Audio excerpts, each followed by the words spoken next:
ہم اعجازُ القرآن کی آج 7ویں کڑی پیش ہے، اور آج ہمارا موضوع ہے لہجات قرآنیہ اور 7 احرف۔ قال رسول اللہ صلی اللہ علیہ وسلم ان ھذا القرآن انزل علی 7 احرف فاقرؤوا ما تیسر منہ۔ جناب علیہ الصلوۃ والسلام نے فرمایا کہ یہ قرآن 7 حروف میں، یعنی 7 سٹائلز میں، 7 انداز میں اتارا گیا ہے۔ جو بھی تمہیں میسر آئے اس کے مطابق قرآن پڑھ لیا کرو۔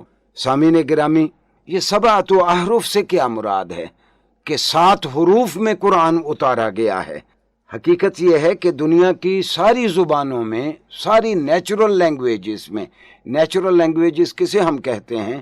جو کسی معاشرے کے افراد کے مابین رابطے کا کام دیں، ان کو ہم نیچرل لینگویجز کہتے ہیں۔ انگریزی ہے، اردو ہے، پنجابی، فرانسیسی، جرمن، یہ ساری نیچرل لینگویجز ہیں۔ ان لینگویجز میں ایک قانون فطرت کار فرما ہے، وہ یہ کہ ہر 50-60 میل کے بعد، 100 میل کے بعد اس زبان کے بولنے والوں کے ووکل کارڈز کا، ان کے گلے کا بیہیویئر بدل جاتا ہے۔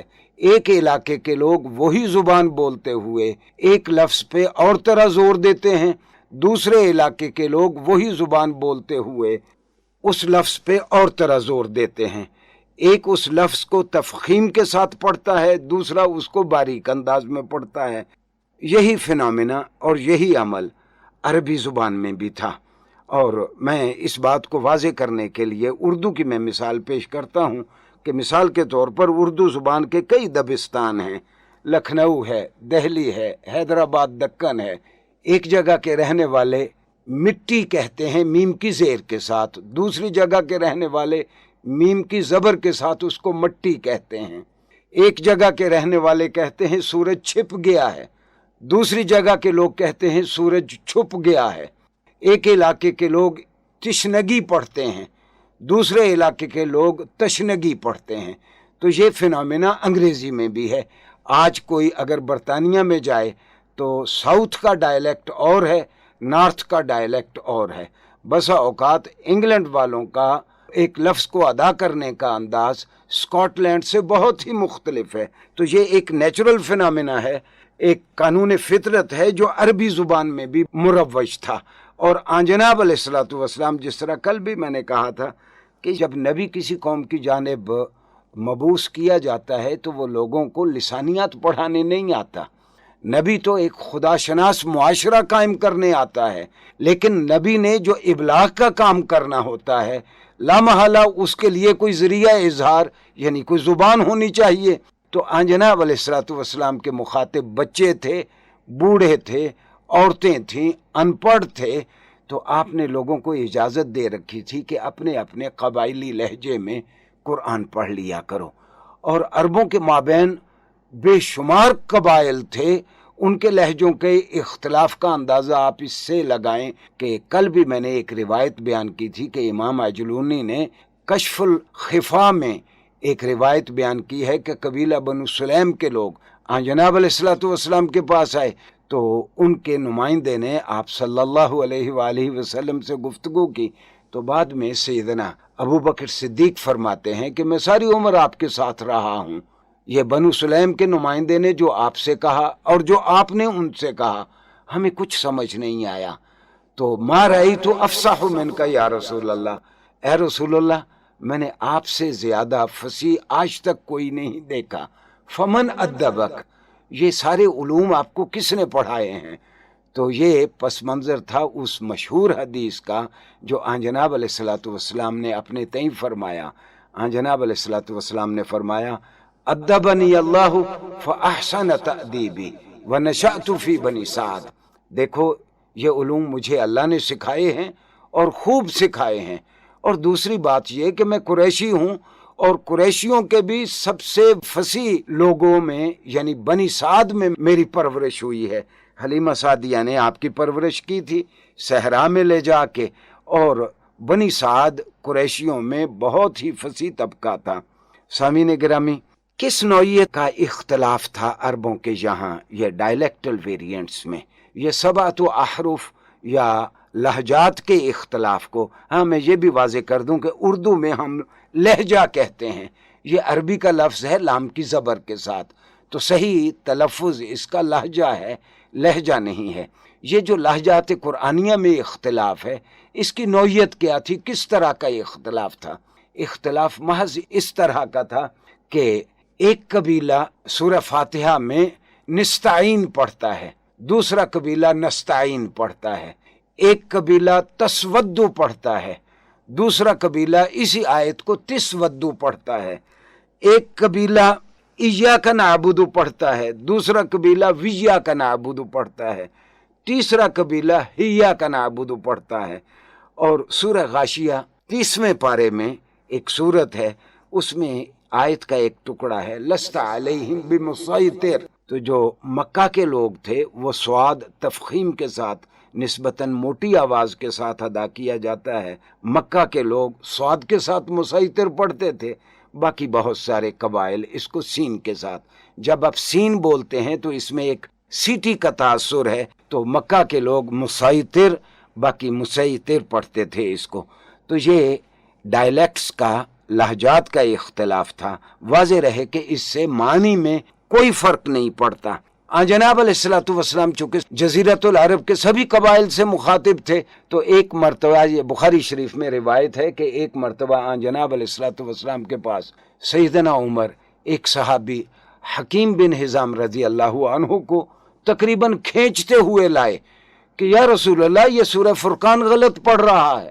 تو حکیم بن حزام فرمانے لگے یا رسول اللہ جس طرح آپ نے مجھے تعلیم فرمائی تھی میں اسی طرح پڑھتا ہوں. حضرت عمر رضی اللہ عنہ قریشی تھے، حکیم بن حزام کسی اور قبیلے سے تھے. تو جناب علیہ الصلوۃ والسلام نے فرمایا یہ بھی ٹھیک پڑھتا ہے اور اے عمر تم بھی ٹھیک پڑھتے ہو. دراصل اللہ تعالیٰ نے کتاب اللہ کو 7 قرأتوں میں 7 حروف میں اتارا ہے. تو واضح رہے کہ کسی طور بھی معنی کا اختلاف نہیں ہوتا جب قرأت بدلتی ہے. مستشرقین نے، میں نے پہلے عرض کیا تھا مستشرق مغرب کے وہ لوگ ہیں جو اسلامی علوم میں درک حاصل کرتے ہیں بالعموم اس لیے کہ قرآن میں کوئی غلطیاں ڈھونڈ سکیں. انہوں نے ان باتوں کو، اختلاف لہجات کو خاص طور پر موضوع بنایا. آپ حیران ہوں گے کہ ایک مستشرق ہے آرتھر جیفری، میں نے پہلے بھی اس کا تذکرہ کیا تھا. پوری عمر لگا کے اس نے کتاب اللہ کی یہ اختلافی روایات، قرأت کی اختلافی روایات اس نے اکٹھی کی اور کتاب اللہ کی ٹیکسٹ پہ یعنی نص پہ 6000 سے زیادہ اعتراضات کیے. یہ تو شومی قسمت کے ہم میں سے اکثر دین پڑھنے والوں کو یہی نہیں پتا کہ ہمارے بارے میں کیا لکھا جا رہا ہے، لہٰذا ہم نے کبھی اس کا جواب دینے کی بھی فکر نہیں کی. مغرب سارا اس کو پڑھ رہا ہے اور تکلیف دہ بات یہ ہے کہ یہ اب بابا آدم ہے مغرب کے مستشرقین کا. جو بھی قرآن کے بارے میں اعتراض کرتا ہے مجھے اس کے پیچھے آرتھر جیفری کھڑا ہوا نظر آتا ہے. اس کی مشہور کتاب ہے the materials for the history of the text of the Quran. تو عام طور پر اس کتاب کو دا میٹیریلز کہتے ہیں، جس میں کم و بیش 6400 کے قریب اس نے کتاب اللہ پہ اعتراضات وارد کیے ہیں اور کتاب اللہ کی نص پہ. اور بیان اس نے کیا کیا ہے کہ فلاں صحابی اس لفظ کو اس طرح پڑھتا تھا، دوسرا صحابی اس کو اس طرح پڑھتا تھا، لہٰذا قرآن میں تحریف ہو گئی. یہ قرآن میں تحریف کی کوئی گنجائش نہیں ہے. دراصل خود جناب علیہ الصلوۃ والسلام نے لوگوں کو اپنے قبائلی لہجوں میں قرآن پڑھنے کی اجازت دے رکھی تھی. لوگوں نے اس اجازت کو خوب استعمال کیا اور سیدنا عثمان رضی اللہ عنہ نے جب یہ دیکھ لیا کہ اس رعایت سے لوگوں نے جناب علیہ الصلوۃ والسلام کی حیات طیبہ میں 23 سال، حضرت عمر رضی اللہ عنہ کے زمانے میں 10 سال، حضرت ابو بکر صدیق کے زمانے میں 2.5 سال اور پھر سیدنا عثمان کے زمانے میں تقریباً سوا سال 35 سے 37 سال لوگوں نے اس سہولت سے فائدہ اٹھایا ہے. تو آپ نے سرکاری حکم کے ذریعے تمام قبائلی لہجوں کو آپ نے ایبروگیٹ کر دیا. کل بھی اس موضوع پر بات ہوئی تھی. تو اس رمز شناس نبوت کے اس عظیم کام پہ اس امت نے شکریہ کے طور پر سیدنا عثمان رضی اللہ عنہ کو جامع القرآن کا خطاب دیا کہ آپ پوری امت کو ایک ہی قرات پہ جمع کرنے والے ہیں، اس قرات پہ جو جناب علیہ الصلوۃ والسلام نے مدینہ منورہ میں اختیار کیے رکھی، جس کا اغلب لہجہ قریشی لہجے پر مشتمل ہے۔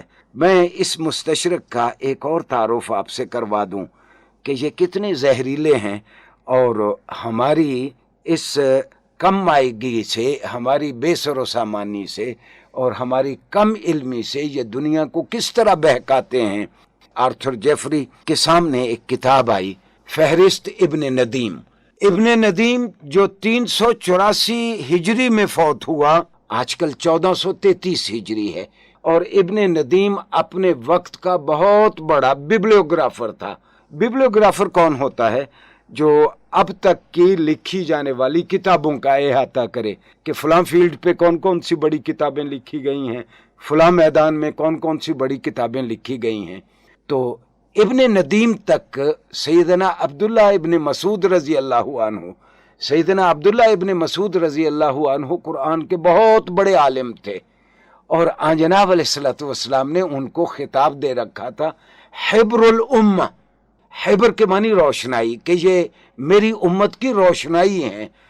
چلتے چلتے ان کا جو ذاتی نسخہ تھا قرآن کریم کا، وہ ابن ندیم تک پہنچا۔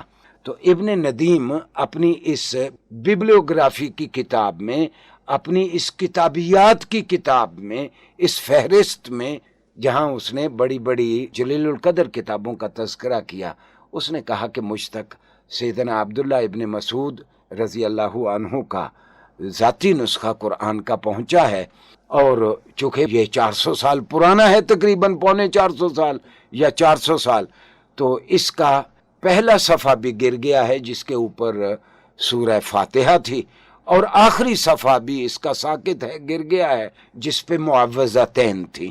معوذتین سامعین گرامی، آخری دونوں صورتوں کو، جو صورتیں قل اعوذ برب الناس اور قل اعوذ برب الفلق کو قرآنی اصطلاح میں معوذتین کہتے ہیں۔ انگریزی میں مستشرقین نے ان دونوں صورتوں کو چارمز کا نام دیا ہے۔ چارمز کے معنی یعنی منتر ہیں، یہ بقول ان کے ایک ایک لفظ سے قرآن کی دشمنی واضح ہوتی ہے۔ اس کو وہ منتر اس لیے کہتے ہیں کہ روایات میں ہے کہ جناب علیہ الصلوۃ والسلام ایک مرتبہ بیمار ہوئے، تو آپ نے سیدہ عائشہ رضی اللہ عنہا سے فرمایا کہ یہ دونوں صورتیں پڑھ کے میرے اوپر دم کر دو۔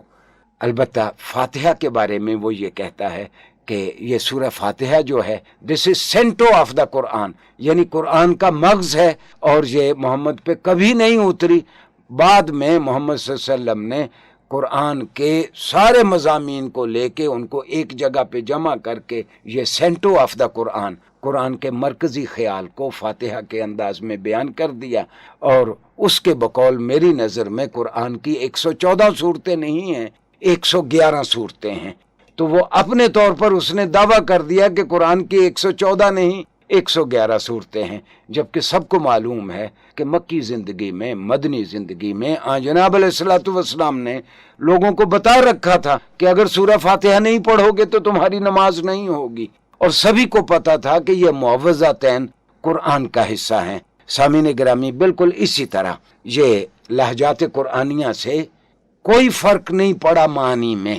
جس طرح دنیا کی ساری زبانوں میں علاقہ بدلنے سے ایک لفظ کی ادائیگی میں تھوڑا سا فرق آ جاتا ہے، لیکن لفظ کے معنی میں فرق نہیں آتا، اسی طرح جناب علیہ الصلوۃ والسلام کی دی ہوئی اس سہولت سے لوگوں نے فائدہ اٹھایا، اور اس کو مستشرقین نے قرآن پر اعتراض کرنے کا جواز بنانے کی کوشش کی، جس میں وہ الحمدللہ ناکام رہے۔ اس سے متعلق دیگر موضوعات جو ہوں گے انشاءاللہ ان کو ہم آئندہ لیکچرز میں دیکھیں گے۔ والسلام علیکم ورحمۃ اللہ وبرکاتہ۔